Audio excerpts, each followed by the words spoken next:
모니터 화면을 보시고 말씀을 하시던데 저는 저렇게 많은 사람은 본 적은 없는데 일단 비디오를 켜셔야 됩니다. 예. 비디오를 안 켜신 분들 나름대로 이유가 있다는 걸 제가 압니다. 저도 그러고 싶을 때가 있으니까요. 근데 목사님이 메시지 할 때 앞을 쳐다보시지만은 한 번씩 성가대를 딱 보시면서 메시지 하잖아요. 왜 그럴까요? 예, 눈과 눈이 마주쳐야 말씀이 전달되는 거예요. 그래서 눈 뜨라는 겁니다. 졸지 말고 눈 뜨라. 조는 분들에게 말씀이 안 들어가요. 비디오로, 줌으로 예배 드리는 분도 똑같습니다. 보니까 눈을 뭐 동그랗게 떴는지 크게 떴는지 잘 안 보이는데 전부 다 이렇게 저를 보고 계시잖아요. 그런데 비디오를 죽인 분들은 모르겠어요. 그래서 비디오를 켜세요. 지금이라도. 킬 줄을 모르시는가? 저 보니까 이제 이름들이 있거든요. 네임들이 있는데 저는 저기 송도원 성도님 붙여놓은 게 아주 인상적이에요. 이렇게 CMC, CM 그쪽에 사라는 거죠. 그게 엔더를 붙여가지고 엔더인가 저게 사랑의 표시인가 붙여가지고 그 뒤에 신년교회 딱 해놨어요.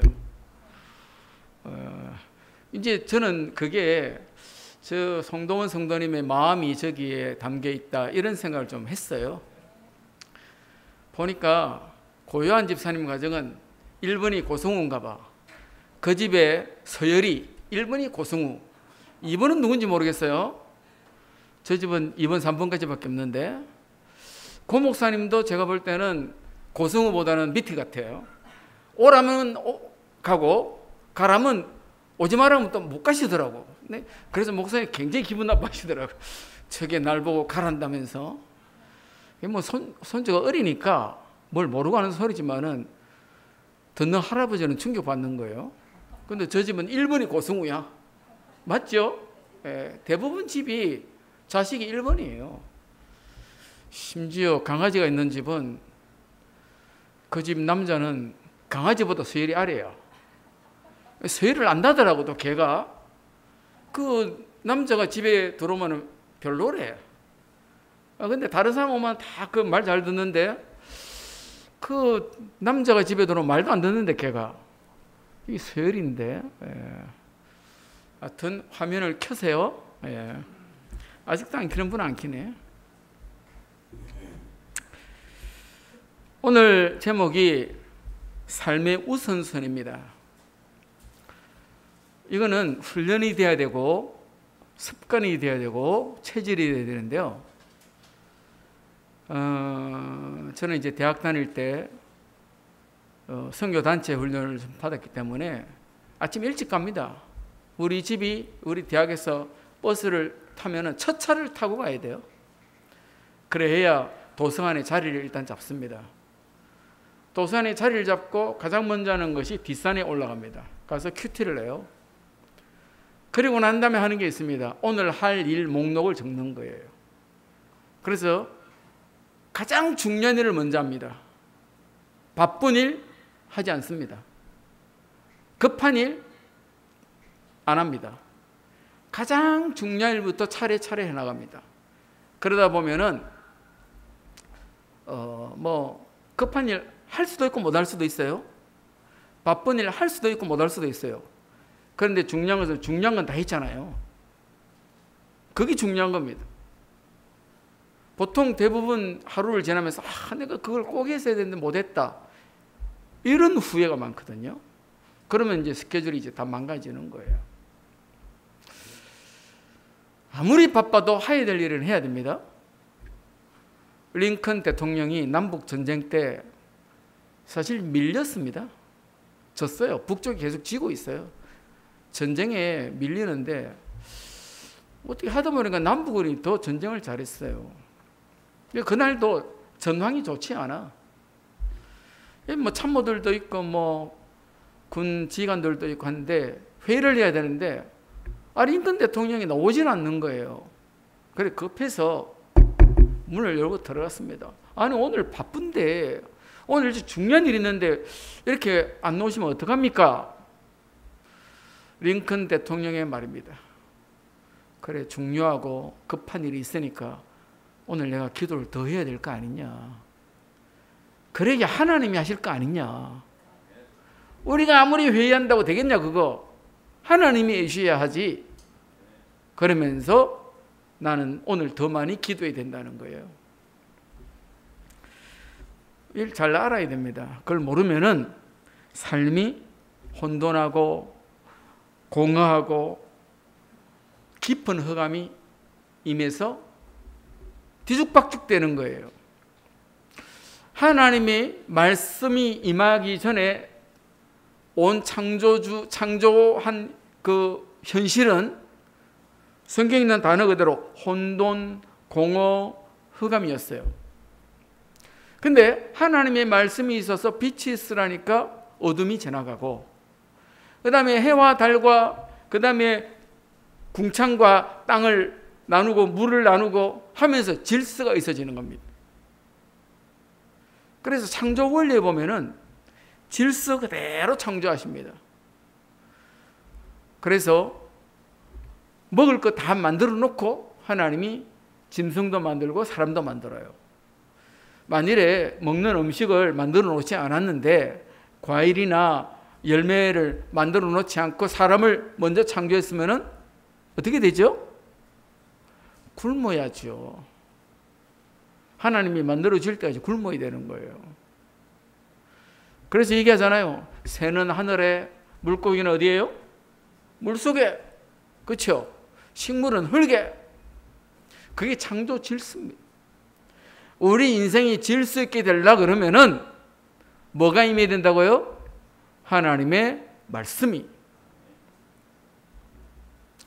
성경에 좀 이렇게 대놓고 비교하는 경우 많습니다. 요즘은 비교하면 안 된다 그러죠? 애들도 형제들도 형제가 있는데, 야, 너 형은 공부를 잘하는데 너는 왜 이러냐? 알고 봤더니 형은 서울대고 동생은 연세대학이에요. 그야말로 스카이인데, 이 부모 마음에는 안 차는 거야. 서울대 못 가고 연세대 갔다고. 그래서 비교하는 거예요. 너 형은 서울대인데 너는 왜 그러냐? 그렇게 하면 안 됩니다. 아니 뭐 앞으로 어찌 될지 알고, 앞으로 우리가 알다시피 하버드대 1학년 때 자퇴해버린 사람이 어마어마한 부자가 됐잖아요. 누가 그렇게 될 줄 알겠어요. 어찌 될지 모르는 거예요. 그런데 그렇게 비교를 하는데 성경에 대놓고 비교하는 경우가 있습니다. 대놓고. 그게 다윗과 사울입니다. 사실 사울은 다윗 입장에서는 아버지 같은 나이예요. 그리고 사울이 갖고 있는 원래의 어떤 조건이 정말로 좋습니다. 일단 키가 커요. 키 큰 남자가 좋죠? 아닌가요?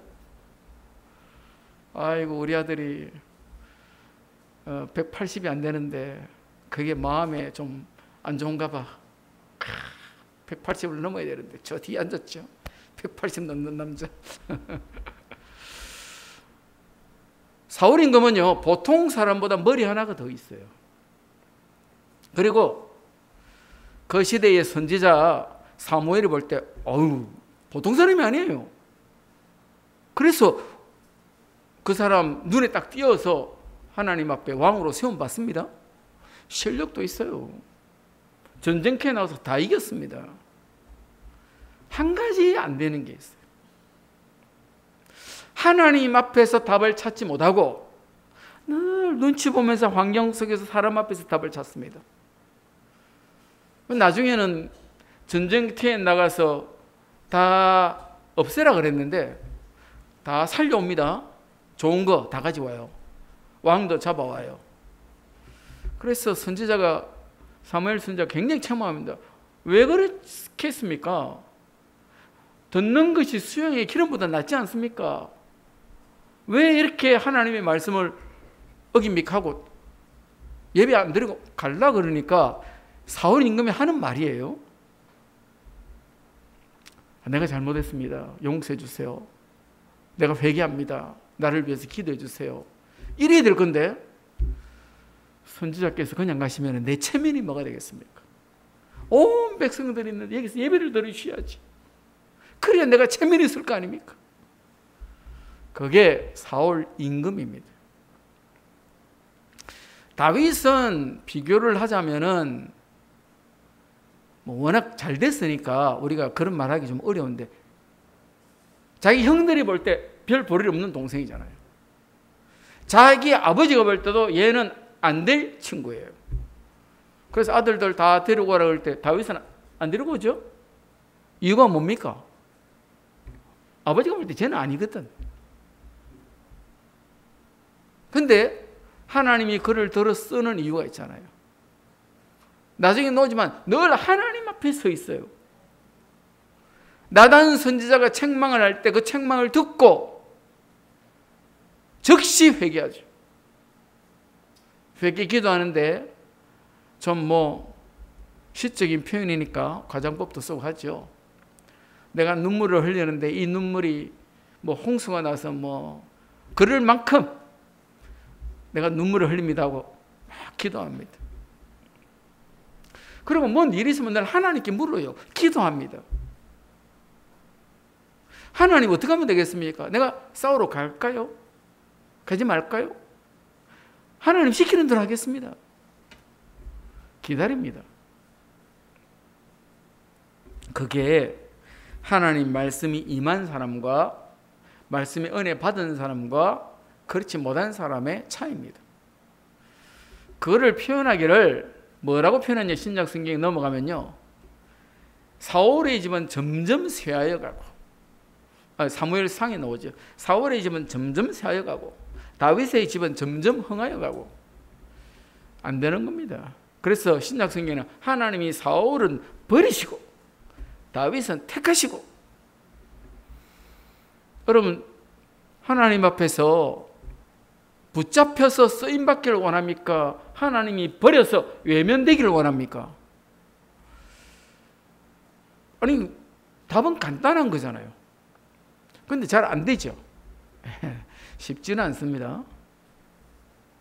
그런데 오늘 우리가 창세기 1장 2절에 있는 혼돈하고 공허하고 흑암이 깊이 내리는 여기에 하나님의 말씀이 임함으로 질서가 다 회복되는 것처럼 저와 여러분의 인생에도 하나님의 말씀의 은혜가 없이는 무질서한 거예요. 그러면 어떻게 되어지냐? 갈팡질팡합니다. 갈팡질팡. 뒤죽박죽. 이게요, 공허하다는 게 어떻게 나타나냐? 뭐 자기 혼자서 끙끙 앓는 게 이제 우울증 이런 겁니다. 근데 막 밖으로 드러나면은요, 충동적으로 막 뭘 산다든지, 뭐 중독이 된다든지, 뭐 집착을 한다든지, 다른 사람도 힘들게 하죠. 어떤 사람은 뭐 자기 남편 월급이 빤한데 명품 가방 안 사준다고 바가지를 끌기 시작하는데 그걸 어떻게 하겠어요? 어떻게 하겠어요? 그런데 그렇게 안 하고는 못 사는 거예요. 왜? 허하니까. 뭔가 그런 걸로 채워질 것 같이 생각이 되니까. 안 됩니다. 앞이 캄캄해져요. 마귀한테 사로잡히면요, 앞이 안 보여요. 미래가 없습니다. 원래 우리 인간은 창세기 1장 27절 보니까 하나님의 형상 닮은 멋진 존재예요. 근데 이게 세상 살다가 하나님 말씀 없이 현장에서 다 구겨져 버려요. 이 종이 이 깨끗한 종이에다 주워 만들었지만은 팍 구기면은 폐지죠, 폐지. 하나님의 형상 닮은 멋진 존재가 하나님의 은혜 없이니까 팍 구겨져 버리는 거예요. 창세기 1장 28절을 보니까 하나님께서 우리에게 복을 어마어마하게 주셨습니다. 근데 그 복을 누리지 못하고 악한 마귀의 손에 조종을 당하는, 다스림을 받는,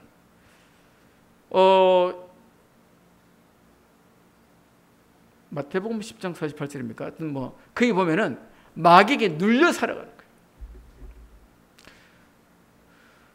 요한복음 8장에는 보니까 그 거짓의 아비에게 쏘가 사는 거예요.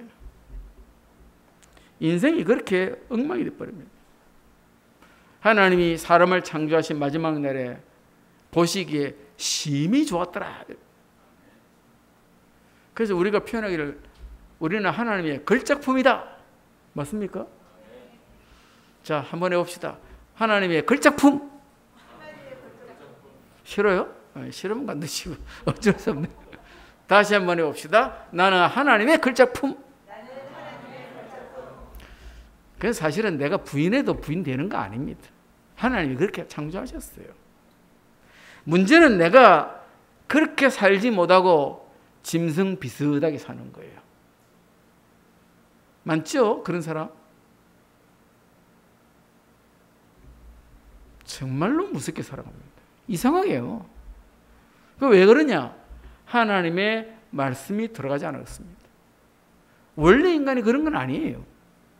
하나님의 말씀에 은혜가 없으니까 이상하게 변해버려요. 착각을 하면은, 이야, 네피림, 참 멋있는 사람. 착각하면 그래 됩니다. 착각을 하면은, 야, 에서 이 좋은 아들, 용감한 아들, 덜 사람, 그래 됩니다. 다 착각이에요. 짐승처럼 사는 거예요. 어떻게 해야 되겠냐? 나의 삶의 우선순위를 회복해야 돼요. 바꿔야 돼요. 가장 먼저 사람은 원래부터 하나님과의 관계 속에서 은혜를 받도록 되어져 있습니다. 그게 예배입니다. 그래서 오늘 본문에 우리가 읽은 대로 사랑하는 자여 내 영혼이 잘됨 같이 내가 범사에 잘되고 강건하기를 내가 간구하노라. 내 영혼에 하나님의 은혜 없이는 잘 된다는 게 되는 게 아닙니다. 요즘 유 목사님 메시지 중에 계속 나오는 게 오직 유일성, 재창조. 오직은 복음을 오직이죠. 오직 복음. 유일성은요, 현장에서 하나님의 받은 증거. 재창조는요, 세상을 바꾸는 거잖아요. 내가 기준이 되어서 복음 기준으로 바꾸는 건데, 이게 거꾸로 되어져서 재창조 비슷하게 되면은요, 복음이 희미해져요. 그러니까 복음 없이도 된다고 생각합니다, 나중에는. 그래서 성공한 사람이 예수를 믿기 어려운 거예요. 그래서 부자들이 예수 믿기가 어렵습니다. 자기는 된다고 생각하니까. 그래서 영적으로 올바른 기초부터 진행되어져 나가지 않으면은 삶이 뒤죽박죽 되는 겁니다. 되는 것처럼 자식들이 망하는 거예요. 너무 아프죠? 요한복음 4장 23절에 보니까 아버지께 참되게 예배하는 자들은 영과 진리로 예배할 때가 오나니. 이 영과 진리, 우리 한글 성경에는 영, 진리 이렇게 따로 과 엔드로 붙여놨죠. 원래 성경은 진리의 영으로 이렇게 하는 거예요. 진리의 영으로.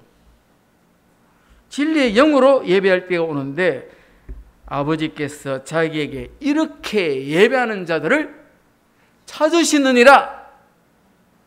할렐루야. 우리는 됐잖아요. 나 혼자 감사하면 안 되는데 일단은 나는 됐습니다. 하나님 예배하는 자를 찾는다는데 일단 내가 예배하는 자의 수에 딱 들어와 있잖아요. 좀 감사한 일입니다. 그것만 해도. 이게 제대로 예배가 되어졌다 그러면은 사모든이 되는 게 정상이죠. 언약의 말씀이 나올 거 아닙니까? 오늘 같으면 일단은 뭐 본문이 오늘의 말씀의 핵심이잖아요. 뭐 본문에서도 얘기하는 게 요한 3서 2절 얘기하는 거죠. 이게 핵심이에요. 오늘의 말씀이 되어져야 기도도 될 거 아닙니까? 그게 오늘의 기도라고 하는 겁니다. 오늘의 전도는 데리고 교회를 와라는 말이 아니고 내가 받은 은혜를 나누는 걸 얘기하는 거죠.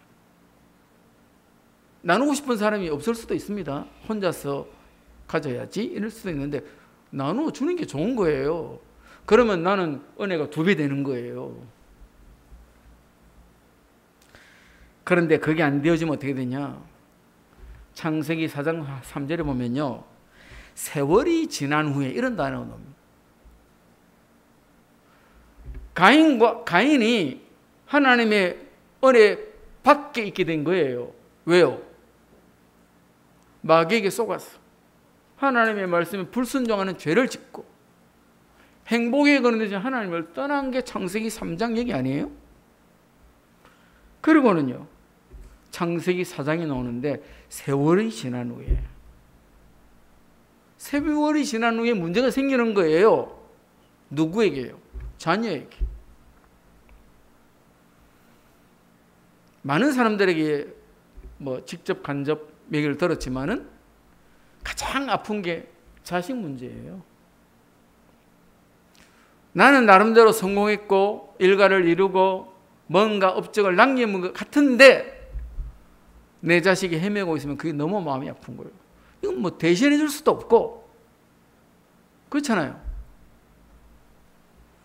그런데 가인에게 그런 문제가 왔습니다. 그래서 땅의 소산으로 농사 짓는다. 그건 나쁜 거 아니잖아요. 문제는 예배가 뭔지를 모르는 거예요. 예배가. 그래서 자기 정성껏 예배를 드렸다는 거예요. 하나님이 원하시는 것은 내가 정성껏 했다 이게 아니에요. 하나님이 원하시는 예배를 드리는 거예요. 그게 영과 진리로 예배 드리는 겁니다. 창세기 4장 16절에 보니까 결국 어떻게 됩니까? 가인이 여호와 앞을 떠나 하나님 앞을 떠났다고 말합니다. 누가요? 내 자녀가. 그럼 어떻게 되겠어요? 정말 아프죠. 자식들은 별로 부모 생각을 잘 안 합니다. 하는 것처럼 별로입니다. 그런데 부모들은 오직 자식밖에 없습니다. 자식이 우선이잖아요. 아까 제가 나왔죠. 1번 고승우. 저렇다니까요. 1번이에요, 자식이. 근데 그 자식이 하나님을 떠난다? 심각한 문제예요. 하나님과의 관계가 안 되어지면은 그런 결과가 온다는 겁니다. 예배가 회복되어져야 됩니다. 그래야 모든 일, 범사가 되어진다고 성경은 말합니다. 어느 정도로 되어지냐? 우리 자식들이 똑똑하고 공부 잘하고 그럼 좋겠죠? 성경은 그렇게 된다고 말합니다. 우리 다 알잖아요. 다니엘서 1장에 보니까 다니엘과 그 세 친구는 엄청난 지혜를 얻어요. 하나님 앞에서 있으니까. 특히 다니엘은 10배나 총명을 얻어요. 그렇게 되시길 바랍니다. 저는 그런 감사가 있어요. 제가 우리 집안을 얘기하지만은 우리 아버지가 옛날에 고근사님하고 같은 동네에 계셨을 거예요. 같은 초등학교에 있었으니까. 학년은 좀 다르지만은 아마 같은 학교 동시에 다녔을 수도 있어요. 우리 아버지는 사실은 어릴 때는 거기서보다 더 산골짜기 살았다더라고. 그렇다가 함흥에 내서 초등학교 하여튼 거길 다녔어요. 그러다가 145때 때 피난 내려오셨는데 그때가 17살인가 내려오셨어요. 내려오셨는데 부모님은 우리 할아버지 할머니는 우리 아버지 7살 때 할머니 돌아가시고 할아버지는 더 일찍 돌아가셨어요. 그럼 어떻게 살았냐? 저한테는 큰 고모 되는 분이 우리 아버지한테 나이가 한 20살 차이 나. 그 밑에 살았어요. 피난 내려왔는데 큰 고모 댁하고 고모부하고 작은 고모부는 못 내려왔어요. 그리고 작은 고모는 또 내려왔어요. 우리 아버지 어린 조카들하고. 거제도 편안 와가지고 그야말로 초막 짓고 살았습니다. 백업 주는 거 받아다가. 그때 뭐 마침 거제도에 그렇게 멸치대가 많았대요. 바가지로 품어댔대요. 그 퍼서 반찬 먹고. 그러다가 친구들하고 어울려가지고 야 우리 이렇게 있을 게 아니고 우리 저 전쟁하는데 저기 가자 해가지고 갔대요. 가서 뭐 했냐니까 나이가 어리니까 지게부대. 거의 A부대라 그래요. 지게부대인데 뭐 무슨 뭐 정빙이 있어야 무슨 뭐 6.25 참전 뭐 그런 거나 하지. 얼마 전에 국가에서 그런 거 했거든요. 참전 용사들 뭐 해준다. 정빙이 있어야지. 아무것도 없어요. 그러면 그맛치고 군대 생활하고 우리 아버지 22살에 장가를 드셔가지고 절을 나왔어요. 1등병 때 장가 드시더라고요. 용감하죠? 예. 다시 말해서 아무것도 없었다 이 말입니다. 학고방 하잖아요. 진짜 제가 어릴 때 학고방에 살았어요. 뭐 그러다가 좀 기술이 있어요. 손재주가 있어요. 해서 뭐 사업을 하고 시작해서 제가 초등학교 때부터는 잘 살았습니다. 잘 살았어. 어려운 건 몰랐는데 뭐 그렇게 해서 뭐 우리 아버지 병들고 우리 아버지가 3남 1녀를 뒀는데 일단 내 남매를 전부 다 대학 졸업을 다 시켰어요. 제가 맞이고. 근데 저는 이제 신학교를 다니면서 늘 마음속에 야, 이 서울이 훨씬 좋네. 서울에 좀 살았으면 좋겠다. 그런 속에 생각이 있었는데 누가 못 불러주는 교회가 이제 올라가죠. 그러다가 서울로 올라가게 됐습니다. 와서 생활하는데 일단 우리 애들이 뭐 서울에서 학교를 다녔잖아요. 특히 우리 아름이는 뭐든지 적당히 공부를 해요. 열심히는 안 하더라고. 이상 성격이 그래요. 적당히 하는데 딱 그만큼만 해요. 그래서 뭐 의대를 가서도 딱 그만큼 하는 거예요. 뭐 지금도 그렇습니다. 지금도 딱 그만큼만. 더 안 해. 그런데 저는 그렇게 기도했고 그렇게 감사합니다. 하나님, 적어도 내 자식들이 저보다는 더 하나님 앞에 쓰임받이 되지 않겠습니까? 그런데 지금 와서 생각하면은 하나님이 그렇게 응답을 주신다 이렇게 믿음이 있습니다. 저는 그렇게 되어질 것이라고 생각합니다. 저는 성도님들의 자녀들이 자녀손들이 그렇게 되어질 것을 축원합니다.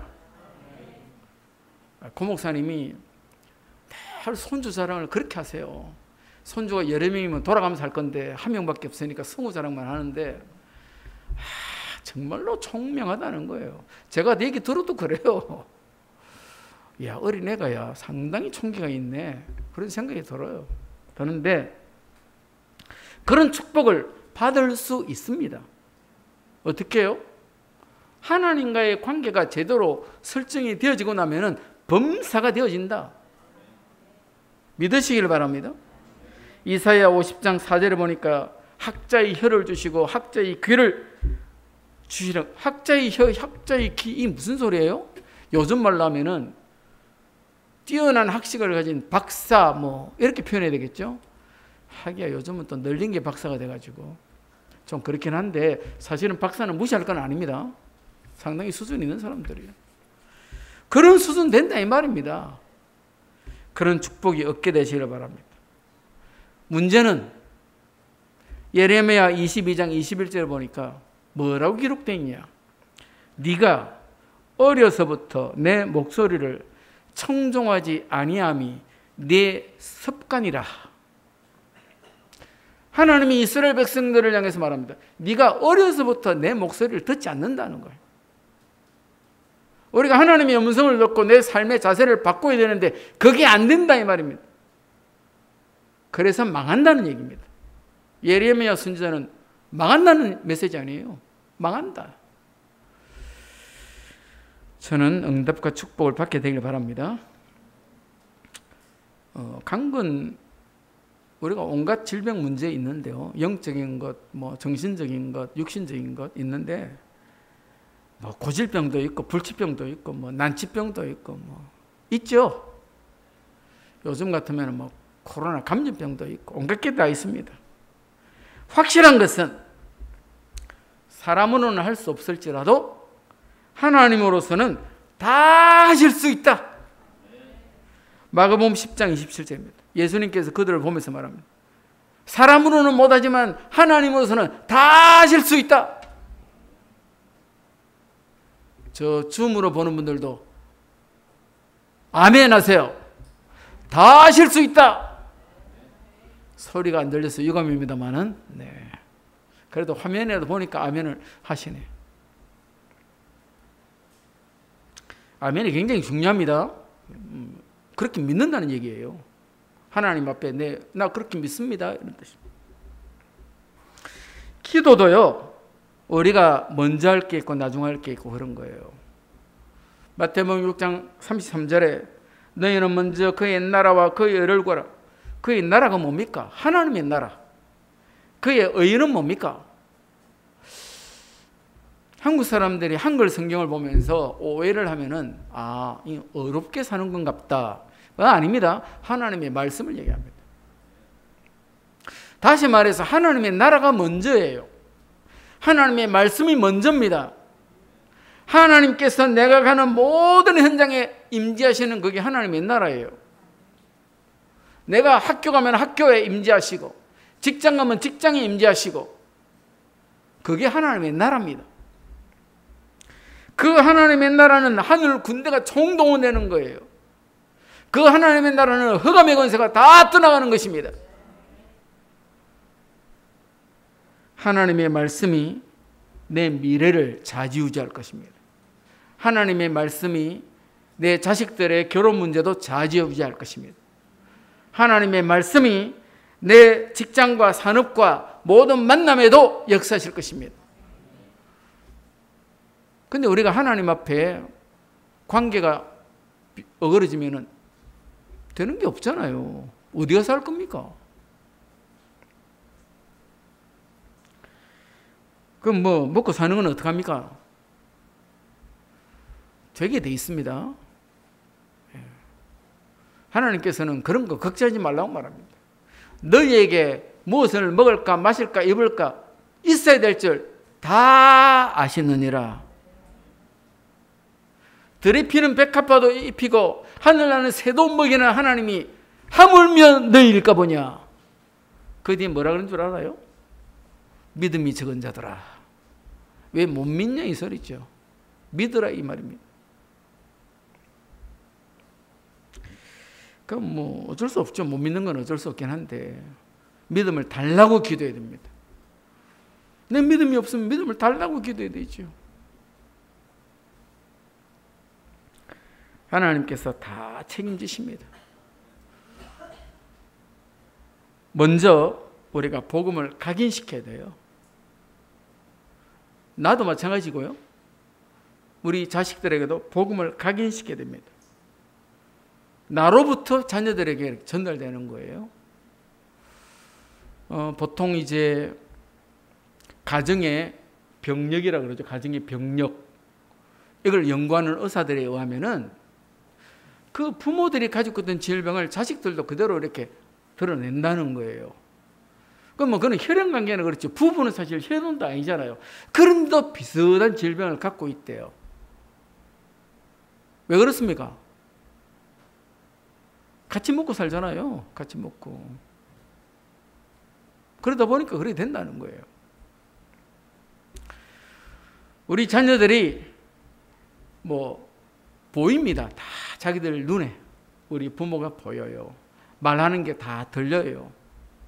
그러면요, 물론 뭐 복음으로 답을 잘 내면은 상관없습니다. 근데 뭐 믿음 있는 중직자가 그게 안 되는데 아직 어린 자녀들이 되리라고 생각하면 그것도 착각이잖아요.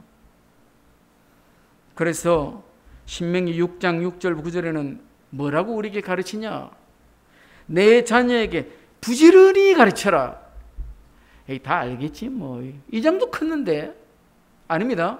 부지런히 가르쳐라. 그래서 유대인들 교육법에서 가장 중요한 게 밥상머리 교육입니다. 우리 한국 사람들은 밥 먹을 때라도 좀 편하게 먹도록 내버려 두라 그러죠. 그건 잘못된 말입니다. 그래서 지금도 서양 사람들은 저녁 식사 시간에는 아무리 그 사람이 바쁘더라도 같이 자식들하고 같이 밥 먹습니다. 왜요? 밥상머리 교육이에요. 잔소리 안 하는 거 아닙니다. 우리가 밥상머리 교육을 잔소리라고 생각하면 잘못된 겁니다. 그때 다 오늘 하루 일과도 얘기 다 듣고 기도 제목도 다 찾아내고 그러면서 전달해 줄 말씀도 전달해 주고 그렇게 하는 겁니다. 우리는 뭐 공부만 열심히 하라 그러죠. 예. 틀린 겁니다. 어느 정도 부지런히 가르치냐? 집에 앉았을 때든지 같이 앉았을 때 얘기죠. 길을 갈 때 같이 길 갈 때도 가르치라는 거예요. 누웠을 때든지 일어날 때든지 이 말씀을 강론할 것이며 말씀을 가르치라.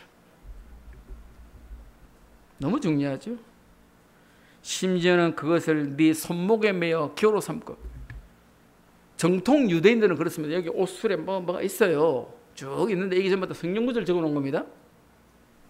내 미간에 매고 진짜 뭐 네모난 걸 하나 달고 다녀요. 이마에. 그게 성경 말씀이 담긴 거예요. 그 다음에 내 집 문설주와 바깥문에 기록하신 대로 유대인들 집을 정통 유대인들 집을 가보면요. 문설주의 문에 문 기둥에 뭘 파가지고 이렇게 뭘 넣어놨어요. 그게 성경 말씀입니다. 들어오며 나가며 쳐다보면서 계속 말씀에 각인되게 하라고. 너무 중요한데 너무 중요하니까 이렇게 말씀하신 거예요. 디모데후서 1장 5절에 보니까 바울 사도가 디모데에게 있는 그 믿음을 보면서 뭐라고 말하냐? 네가 갖고 있는 믿음이 네 외조모, 그 다음에 네 어머니에게서 나온 믿음이다. 다시 말해서 디모데의 믿음은 지 혼자 있는 거 아니에요. 저 외할머니부터 믿음이 그 자기 어머니에게 전달되어서 디모데에게 전달됐다는 거예요. 우리도 그런 부모가 되어야 되겠습니다. 그 속에서 가이오에게 편지했는데 3절 4절에 보세요. 가이오는 진리 안에서 행한다잖아요. 말씀 안에서 행하는 거예요. 모든 삶의 행동이 전부 다 말씀 안에서. 감사하죠. 5절부터 쭉 보면은 정말로 그들을 향해서 여기 이방이라는 말은 전도자들 말이에요. 막 돌아다니면서 전도하는 사람들인데 이 사람들을 향해서 얼마나 대접을 잘하는지 그게 소문이 났어요. 소문이. 그만큼 인정받는 사람이에요. 하나님의 말씀의 은혜 속에서. 아직까지 내게 영적인 질서가 잘 회복되지 않았으면 정리를 지금 하면 됩니다. 뭐 늦었다고 말하는 그때가 가장 빠른 때다 뭐 이런 표현을 하죠. 하면 됩니다. 가장 먼저 내 인생 시간표 안에서 우선순위를 예배에 두는 거예요. 예배 시간에 다른 약속을 잡으면 안 되는 거죠. 그런 거는 참 피해야 되죠. 그래서 내가 신영교회를 알면서 여러 가지 얘기를 들었는데 그 중에 한 가지가 명절 때도 뭐 오전 예배, 오후 예배 다 드린다는 거예요. 저는 그 얘기를 듣고 좀 놀래. 보통 명절 당일날 만일에 주일이면은 보통 오전 예배만 드려요. 왜? 뭐 명절이니까. 근데 목사님 그런 거 없어요. 오전 예배, 오후 예배 다 드리고 심지어 뭐 어디 결혼식 간다고 주일날 빠지는 게 없다더라고. 그래서 내가 야 정말 잘 가르치셨네. 그렇지 미리 갔다 오면 되지 토요일날. 안 그래요? 미리 축의금 갖다 주고 오면 될 거 아니에요. 그럼 뭐 꼭 주일날 가야 됩니까? 안 가도 되지. 하나님과의 만남이 내 인생의 몇 번째 순서예요? 예, 1번이에요. 그런 축복을 얻게 되시길 바랍니다. 요즘같이 뭐 영상으로 예배 참여하더라도 마찬가지입니다. 오고 싶어도 못 오는 분들이 많죠. 두 번째, 모든 내 삶의 현장에서 복음을 선포하는 겁니다. 구원의 길 그리는 거예요.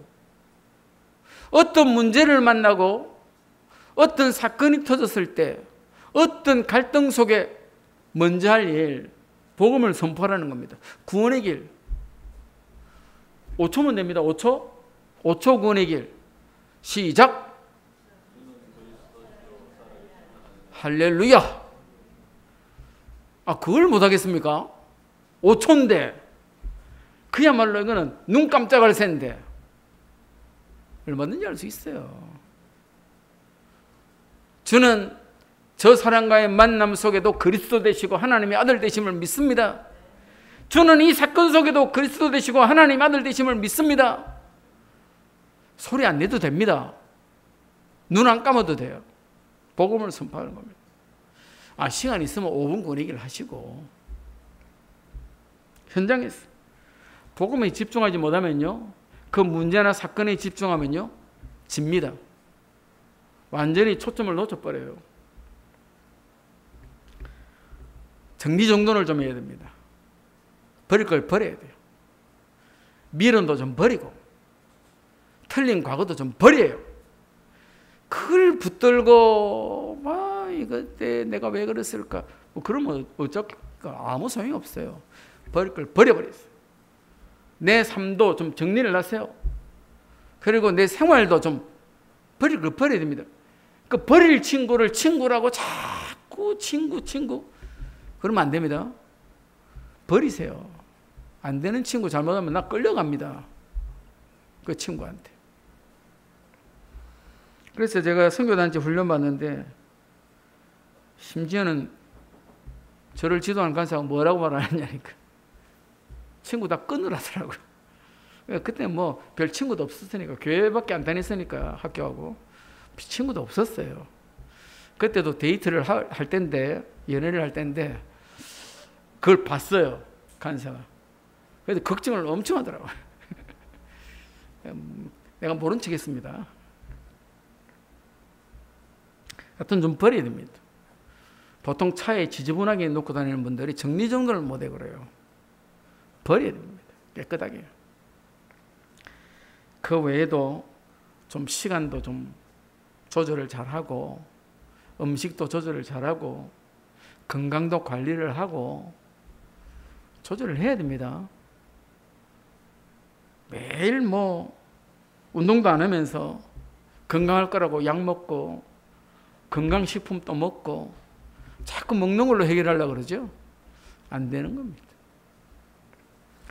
저와 여러분들이 삶의 우선순위를 정리해서 정말로 하나님 앞에 붙들려서 하나님의 나라와 하나님의 의, 하나님의 말씀을 그 응답의 축복을 확인하는 성도님들이 되시길 바랍니다. 기도하시겠습니다. 좋으신 주님 감사합니다.